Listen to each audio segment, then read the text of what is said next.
안녕하세요. 캐나다에서 20년째 살고 있는 하키 대리입니다. 오늘은 제가 역이민을 와서 어떻게 정착하게 됐는지 최대한 간략하게 설명을 드리겠습니다. 아내와 상의 끝에 대학교 앞에 학생 임대하우스를 2개를 삽니다. 당시 저는 아파트에서 임대를 살고 있었고요. 제가 일단 캐시플로우를 만들어내야겠다는 생각에 수익률이 좋았던 대학교 임대 사업을 하게 됩니다. 일단 거기에서 2개를 사서 제가 당시에 하는 일이 없으니까 거의 매일 거기에 가서 이것저것을 고쳤습니다. 근데 제가 함부로 안에 들어갈 수 없기 때문에 주로 아웃사이드에서 주로 일을 하면서 밖에 것들을 고치고 있었어요. 제가 역이민을 가기 전에 처음 캐나다 와서 하우스에 살면서 제가 알게 된 게 한국에 살았으면 뭐를 제가 재밌어하고 잘할 수 있는 일이 있다는 걸 알게 됐는데 그게 집 고치는 거였어요. 저는 홈디포를 가면 눈이 반짝반짝합니다. 재밌어요. 그래서 임대하우스를 사서 이것저것 고치면서 하는 거는 재밌을 거라고 생각해서 시작을 하게 됐습니다. 그런데 지금 이 집을 사가지고 2년 동안 제가 경험한 것들이 집이라고 하는 게 사람을 괴롭게 할 수 있는 거의 90%는 제가 경험을 한 것 같아요. 밤마다 학생들에게 전화가 오거나 벨소리만 울려도 깜짝깜짝 놀랄 정도로 좀 시달렸습니다. 네, 몇 가지 예만 들어드릴게요. 가장 인상적인 것들이 몇 가지가 있는데 학생들이 지하에서 물이 차오른다는 거예요. 그래서 가보니까 위에서 아이들이 샤워를 하거나 토일렛을 쓸 때마다 물바다가 되는 거예요. 지하가. 당혹스럽죠. 그래서 그때는 웻팩이라고 하는 그 물을 빨아들일 수 있는 그것도 몰랐고 그저 군대에서처럼 쓰레바지로 그 똥물이죠. 아이들이 쓰는 그 하수도 물이니까 그리고 토일렛에 나온 물이니까 그걸 다 양동이에 담아서 품어서 내보냈어요. 그거를 한 며칠을 하다가 원인을 알게 됐어요. 그걸 어떤 원인이었냐면 집에서 시의 도로에 보면 하수도가 있는데 글로 나가는 그 메인 하수도에 나무 뿌리가 거기에 들어가서 토일릿 페이퍼나 이런 걸 막고 있는 거예요. 이게 어떻게 가능할까? 그래서 저는 이제 오래된 집을 가지고 있으니까 알게 됐지만 옛날에는 그 하수도가 우리가 옛날에 그 녹강이라는 거 아실지 모르겠어요. 오래된 분들은 아실 텐데 이렇게 사기같이 생긴 것들을 연결시켜서 하수도를 만들었죠. 아웃사이드는. 그러면 그 녹강과 녹강 사이의 틈으로 나무 뿌리가 들어가서 수분을 흡수합니다. 이게 알고 보니까 오래된 하우스에서는 아주 큰 그리고 치명적인 문제더라고요. 그래서 그거를 땅을 파서 그 하수도를 교체하는 작업을 하고 마감을 했지만 참 힘든 경험이었어요. 그리고 또 가장 힘들게 하는 경험들이 뭐냐면 이게 대학생이다 보니까 부모들이 임대하는 집에 와서 말하자면 이제 이거 해달라 저거 해달라고 하는데 당연한 얘기인데 그 논리적으로나 상식적으로 이해가 안 가는 것들을 요구하는 분들이 있죠. 항상 마찰이 생기게 돼 있었어요. 그래서 1년에 한 번씩 그 학생들이 나가게 되면은 항상 그 학부모들과 그 싸우게 됐어요. 왜냐하면 저도 많이 모르고 저쪽은 제가 동양인이니까 아무래도 자기가 더 캐나다에서는 잘 알고 있다고 생각해서 그랬겠죠. 이런 과정들을 많이 거치다 보니까 그 2년이란 세월이 저한테는 정말 지옥 같았어요. 도망가고 싶더라고요. 이 집이 오래된 집들은 정말 상상하지 못했던 일들이 너무 많이 벌어집니다. 더군다나 거기에 살고 있는 학생들은 일반 패밀리가 아니기 때문에 관리를 하지 않아요. 그러면은 훨씬 트러블은 더 많이 생기게 돼 있죠. 그래서 학생 임대를 하는 사람들끼리 서로 만나면 서로를 인정해 줍니다. 마치 싱글 골퍼들이 서로 싱글 골퍼들을 인정해 주는 거와 마찬가지로 이 사람이 스튜던트 렌털 임대 비즈니스를 10년 이상 한 사람이다. 서로 인정이 됩니다. 이 사람이 어떻게 겪어왔을지. 그 과정을 거치면서 저는 그 2년이라는 세월 동안 아마 부부싸움을 제일 많이 했던 것 같아요. 왜 이런 걸 나한테 하게 해가지고 내가 이런 고생을 하게 하면서 살게 하느냐. 그거였죠. 제가 밤늦게 학생들에게, 그때는 학생들이 이메일이나 이런 걸 보내는 게 아니라 주로 급하니까 전화를 합니다. 11시 반에도 오고 심지어는 새벽 1시에도 옵니다. 트러블이 생기면. 학생들은 그런 걸 케어하지 않죠. 근데 당혹스러우니까, 젊고 어리고 모르니까 그러겠죠. 근데 그런 일들이 생길 때마다 저와 함께 아내도 전화벨 소리를 같이 두려워하게 됐어요. 참 힘든 시간을 2년을 보냈습니다. 그런데 저는 2년이라는 세월을 참 굉장히 중요하게 생각하는데요. 뭐든지 2년이 지나면 군대 생활도 마찬가지였던 것 같고 익숙해집니다. 그 익숙한 과정들을 지나면서 이제는 할 만한 사업이 되더라고요. 임대하우스와 관련해서 한 가지 더 기억에 남는 일이 있었다면 2006년 1월에 제가 이 집을 클로징을 두 채를 똑같이 했는데요. 공교롭게도 2006년 1월에 1월이 맞을 겁니다. 2006년 1월에 시에서 일반 하우스 임대에 관해서는 렌탈 하우스 라이센스 제도라는 걸 시행하게 됐어요. 간단하게 말씀드리면은 집을 임대를 줄 거면 시로부터 라이센스를 받아서 허가를 받고 허가제로 하라는 얘기죠.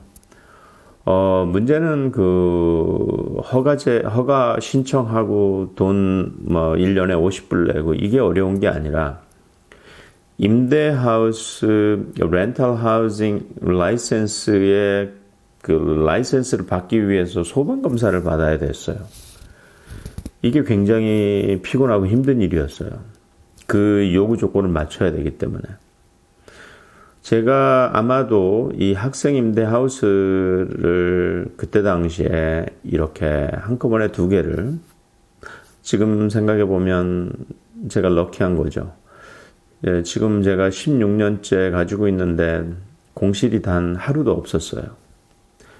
그런 괜찮은 그 프로퍼티가 저한테 기회가 오게 된 이유가 아마도 이거였을 겁니다. 렌탈 하우징 라이센스 제도가 시작된다는 걸 알고 그 기존에 그런 집들을 갖고 있던 사람들이 매물로 내놨을 겁니다. 어쨌든 저는 시청 공무원이 일종의 세미나 같이 이제 공청회 같이 하는 자리에 그 제도를 시행하면서 임대업을 하고 있는 사람들하고 토론을 하겠다고 해서 가서 만나게 됐습니다. 새로운 제도가 시행되면서 싱글 패밀리 홈, 일반 가정집이죠. 그 싱글 패밀리 홈에 한해서는 방 5개밖에 허가를 안 한다는 거였어요.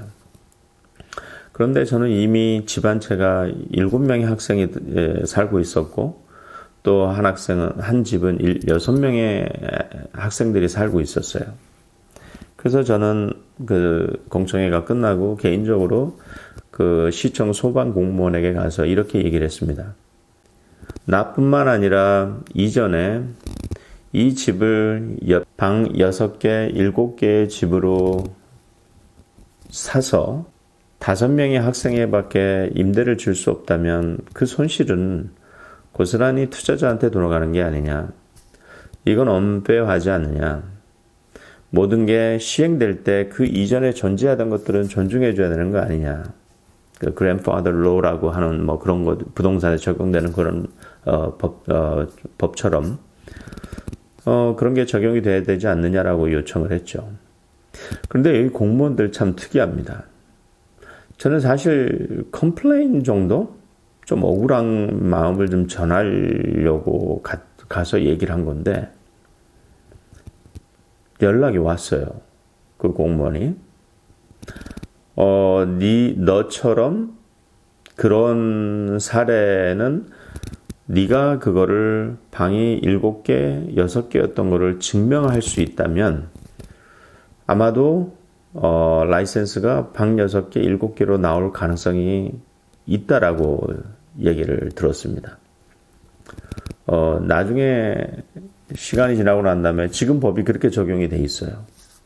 아마도 저 혼자 그러진 않았겠죠. 나 같은 사람들이 또 시청 공무원들에게 이런 민원을 제기했을 거고. 어쨌든 저에게는 금전적 손실 없이 계속 임대업을 할 수 있는 기회가 됐습니다. 그리고 이제 제가 지금 하고 있는 일과 연결이 되는 게 뭐였냐면 거의 매일 가서 이것저것 고치고 있을 때 학생들이 저에게 이게 당신의 풀타임 잡이냐라고 했을 때 참 마음이 부끄러웠어요. 집에 와서 아내와 상의를 하게 됐어요. 저희 아내가 제안한 게 부동산 중개업이었습니다. 당시 부동산 중개업은 돈을 벌 수 있는 일이 아니었다고 판단을 했어요. 제 머리는. 일단 제일 큰 게 뭐였냐면 제가 여기 와서 산 지 그때 당시 5년째인데 런던에 살고 있는 사람들이 저에게 일을 주겠습니까? 그 사람들이 봤을 때는 군대로 보면 저는 2등병인데 그 사람들이 보기에는 자기 자신들이 더 많이 한다고 생각할 텐데 저한테 일이 없을 거라고 판단을 했어요. 그런데 제가 이 일을 하게 된 가장 큰 이유는 내가 하고 있는 임대업에서 이 학생들이나 부모들하고 악유가 붙을 때 내가 뭔가를 내세울 수 있는 입장이 될 거라고 생각을 해서 시작을 하게 됐어요. 근데 제가 임대업을 하면서 제가 집을 고치면서 알게 된 거, 또 내가 못 고치는 거는 알게 되는 네트워크 있죠. 이걸 싸게 잘 고치는 사람들을 알게 된 거죠. 이게 저한테는 차별화할 수 있는 하나의 어떤 툴이 됐어요. 그래서 제가 중개업을 하게 됐습니다. 여기까지는 제가 굉장히 조심스러운 얘기를 오픈을 한 겁니다. 저는 제 직업을 오픈하고 싶지 않았어요. 그런데 제가 이 직업까지 오픈을 하게 된 건 뭐냐면 이걸 보시는 분들이 진실성이 안 느껴질 것 같은 거예요. 그러니까 속된 말로 그러면 너는 뭐 먹고 사니? 라고 물어볼 것 같은 거예요. 그래서 제가 나는 이렇게 먹고 삽니다 라고 공개를 하는 게 더 도움이 되겠다 생각해서 오픈을 하게 됐습니다. 네, 이야기를 계속 이어가겠습니다. 또 이야기를 이어가기 전에 중간 점검 차원에서 제가 여기에 글을 이렇게 정보들을 남기는 목적을 한번 다시 점검해 드리겠습니다. COVID-19이 아니었으면은 저는 유튜브를 통해서 제가 경험했던 것들을 나눌 시간조차 없었을 것입니다. 제가 유튜브를 보면서 많은 분들이 긍정적인 의견보다는 이민에 대해서 부정적인 의견들이 더 많은 것 같아서 그래도 시행착오를 겪어본 사람으로서 그것들을 쉐어하면 저보다 더 젊으신 분들이 제가 겪었던 시행착오를 줄이고 더 나은 의사결정을 통해서 덜 힘들게 이국 땅에서 정착하였으면 이 정보들을 공유하고자 합니다. 해보지도 않고 무작정 부정적인 시각을 갖는다면 여러분도 이민 절대 오지 말라고 하는 그분들의 삶을 아마 답습하게 될지도 모릅니다. 누구에게나 브라이트해 보이는 좋은 긍정적인 모습만 보이는 어떤 것이 있다면 그 이유 때문에 우리에게는 그 기회가 올 수 없습니다. 모든 것이 부정적인 면이 있고 그 부정적인 것을 내가 극복할 수 있느냐가 항상 키라고 봅니다. 자, 얘기를 이어가겠습니다. 지금 임대업에 대해서 얘기하고 있습니다. 제가 임대업에 대해서 구글이나 이런 사이트들을 보면서 찾은 내용들을 보면 상당히 디테일하게 그 숫자들을 분석을 해놨더라고요. 다 맞는 정보인 것 같아요. 그런데 대부분의 분석이 스팟 어널리시스에 그치고 있어요. 그 한 시점만 본다는 얘기죠. 항상 분석은 플로우 어널리시스 또한 중요하거든요. 이 플로우 어널리시스는 저는 이미 여기서 임대업을 16년째 하고 있기 때문에 과연 그것이 어떤 결과로 이어졌는지를 제가 불편하지만 제 개인적인 프로퍼티를 가지고 실예로 보여드리고자 합니다. 먼저 임대업을 저 또한 스팟 어널리시스가 제가 알기로 꽤 괜찮게 나와 있는 투자자 정보를 제가 여기서 쉐어하겠습니다. 지금 현재 실질적으로 가장 아이디얼한 그 매물은 다 팔리고 없지만 아직도 MLS상에 떠 있는 매물인데요. 자, 이겁니다. 지금 이게 유니버시티 게이트예요. 이게 리치몬드고 이쪽 올라오면은 메이슨빌로 올라갑니다. 여기에 보면 19층짜리 건물이 올라가 있는데요. 3년 이제 4년 정도 됐습니다. 원래 이게 해밀턴의 앵캐스터에 있는 디벨로퍼가 지은 겁니다. 당시에 이거를 분양하는 게 아니라 자기가 다 이 회사가 임대업을 하고자 짓는 줄 알았습니다. 그래서 분양하지 않았고요. 이 회사가 3년을 소유하고 난 다음에 작년 12월부터 판매를 시작했습니다. 그 이유는 알 수 없지만 짐작컨대 이 회사가 어떤 회사냐면 리치먼드 스트리트하고 위 올라오면 메이슨빌에 보면 타운하우스와 중층 아파트 스튜던트 렌탈 하우징을 짓고 있는 회사입니다. 같은 디벨로퍼인데요. 아마도 그 프로젝트가 더 커지기 때문에 아마도 자금 때문에 이거를 현금화하고자 팔고 있는 게 아닌가 생각됩니다. 이 데이터를 보면 얼마만큼 이 수익이 나는지를 이 표가 굉장히 잘 보여주고 있더라고요. 한번 제가 그 표를 보면서 분석을 한번 해보겠습니다. 자, 방 2개짜리 약 800스퀘어피트짜리 모델인데요. 실제로 39만 8,500짜리는 저층이고요. 대부분 40만 불이 좀 넘어갑니다. 한 층당 500불씩 더 받고 있고요. 그래서 어쨌든 이거는 저층을 기준으로 해서 판매 가격이고 20%를 다운페이 했을 때 총 대출받는 금액이 이 금액이라는 얘기죠. 31만 8,800불. 그리고 렌트가 2,140불. 이거 다 팩트입니다. 제가 다 확인했고요.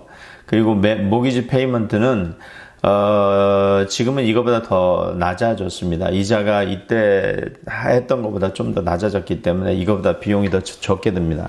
하지만 어쨌든 큰 변화가 없다고 생각하고 월 1348불의 모기지 페이먼트가 이루어지고 있다고 보시면 되고요.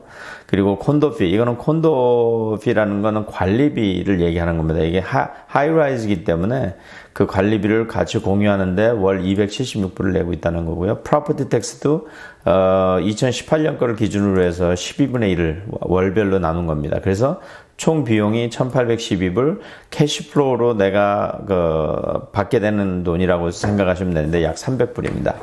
어찌됐든 이런 데이터를 통해서 실질적으로 여기에서 net monthly income은 좀 커졌죠.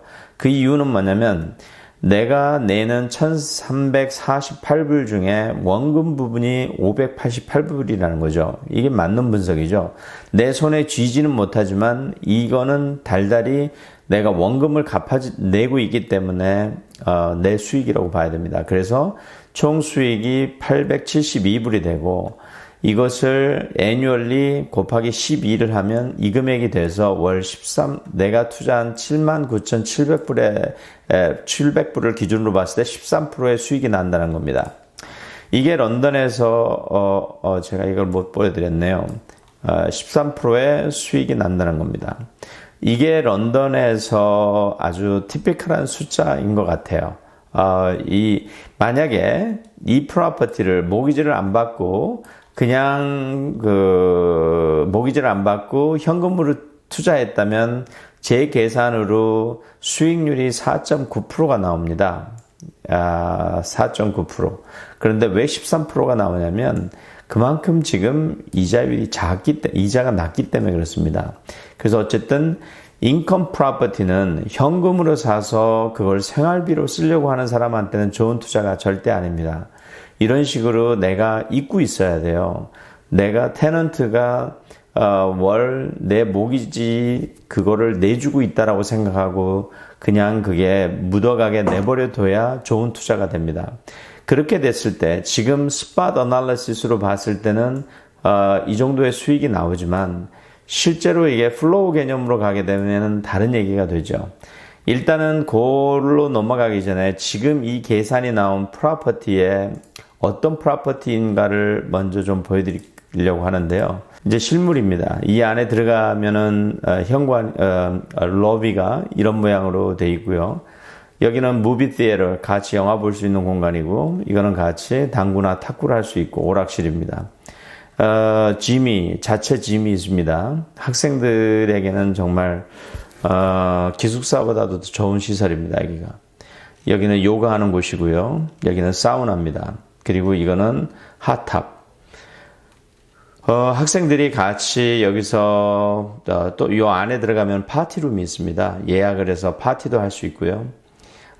그 내부 이 유니트 올라가게 되면 어떻게 되어 있냐면 안에 들어가서 부엌이 있고 그리고 거실 쉐어하고 각자 방으로 흩어지면 각자 화장실이 하나씩 있습니다. 이 건물은 100% 스튜던트 렌탈용으로 지어진 겁니다. 이게 런던에서는 지금 현재로서는 유일합니다. 그런데 이게 지금 워터루에 가면은 굉장히 파퓰러합니다. 이런 그 스튜던트 렌탈 그 하이라이즈 건물이. 그래서 런던에서는 좀 희귀한 매물이고요. 내부는 이런 식으로 돼 있는데요. 정말 스튜던트 렌탈에 적합하다고 생각하게 된 이유가 제가 봤을 때 키친 캐비넷이 만약에 하나가 고장이 났다. 물어봤습니다. 이게 엑스트라로 갖고 있지? 하고 했더니 굉장히 많이 갖고 있답니다. 분명 똑같은 게 데미지가 나면 이것만 교체할 수 있겠다는 거죠. 그러니까 관리비가 굉장히 적게 들겠죠. 심지어는 이 카펫도 어디 카펫이 있어요. 이 카펫도 깜짝 놀랐는데 이거를 타일처럼 하나씩 뜯을 수가 있습니다. 그러니까 어디에 카펫이 데미지가 나면 그걸 걷어낼 수 있는 거죠. 굉장히 좋은 프로퍼티입니다. 이 똑같은 컨셉을 제 프로퍼티하고 같이 접목을 해서 비교를 해드렸습니다. 그거는 뭐 때문에 그랬냐면 저는 이거를 15년을 가지고 있었기 때문에 실제로 시간이 16년 동안 흐르면서 이 프로퍼티가 저의 자산 관리에 어떤 영향을 미쳤는지를 보여드리기 위해서 그렇습니다. 이거는 모두 다 팩트 데이터를 가지고 만든 겁니다. 지금 아까 보셨던 그 데이터하고 똑같은 형식으로 만들어서 제가 숫자를 넣어봤습니다. 2006년도에 제가 이거를 26만 4천에 방 6개짜리 학생 임대를 샀고요. 저는 그때 크레딧이 별로 없어서 92,400불 35%를 다운해서 이 정도를 융자를 받았습니다. 그래서 그때 당시에 방 하나당 400불씩 6명이 쓰고 있었습니다. 2,400불을 받았고요. 그리고 모기지 페이먼트는 약 1,000불 정도가 나왔습니다. 그래서 어쨌든 이 비교를 했을 때 어떤 수익률을 가지고 있었냐면 저도 계산해 보니까 12% 정도의 수익률이 있었습니다. 제가 처음에 투자할 때. 그러면 그게 지금 2020년에 와서는 어떻게 됐는지 보여드리겠습니다. 2020년도에 지금 이거 purchase price야 당연히 예전하고 똑같으니까 잠시 후에 이게 현재 밸류가 어느 정도 되는지 보여드릴게요. 지금 여기에 모기지 페이먼트가 없어요. 저는 제로죠. 그 이유는 뭐냐면 25년 상환으로 했으나 16년 사이에 이자가 계속 내려가면서 제가 내는 그 월 페이먼트에서 원금 부분이 빨리 갚아지다 보니까 16년 만에 페이오프를 했어요. 그래서 모기지가 없는 상태였죠. 그래서 그렇게 됐고요. 대신에 여기 라인업 크레딧으로 480불은 무슨 뜻이냐면요. 제가 여기에서 이걸 담보로 해서 20만 불을 약 3년 전에 라인업 크레딧을 받았습니다. 즉 20만 불을 쓴 거죠. 이걸로 저는 여기까지는 얘기를 안 할게요. 이걸로 또 다른 투자를 합니다. 저는.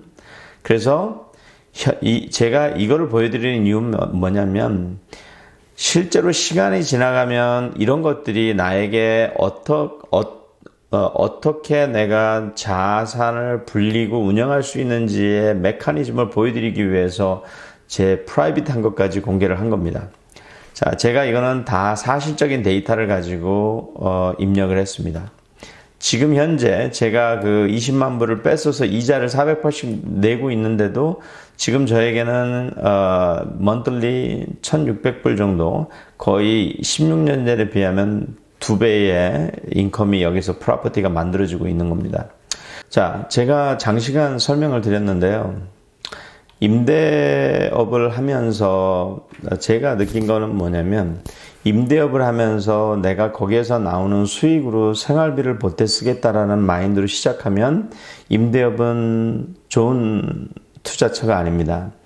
임대업은 마음에서 let it go, 내가 여기서 수익을 얻겠다라는 것보다 그저 그 모기지만 갚아주면 괜찮다라는 마음으로 놔두고 있는 게 훨씬 좋습니다. 시간이 가면 모기지도 갚아지고 또 프로퍼티 밸류도 올라가기 때문에 제가 이걸 올라간다라고 얘기할 수 있는 이유는 뭐냐면 제가 이런 투자를 할 수 있었던 거는 런던 온타리오가 가격이 한 번도 지금까지 2017년도부터 2019년 사이에 그 붐 이외에 한 번도 이렇게 호황을 누려본 적이 없는 아주 보수적인 시장입니다. 그래서 리스크가 없게 봤던 거죠. 일단 오늘은 제가 임대업에 대해서 그냥 스팟 분석이 아니라 플로우 애널리시스까지 같이 접목해서 설명드리고자 제 거를 오픈해서 같이 쉐어를 해봤습니다.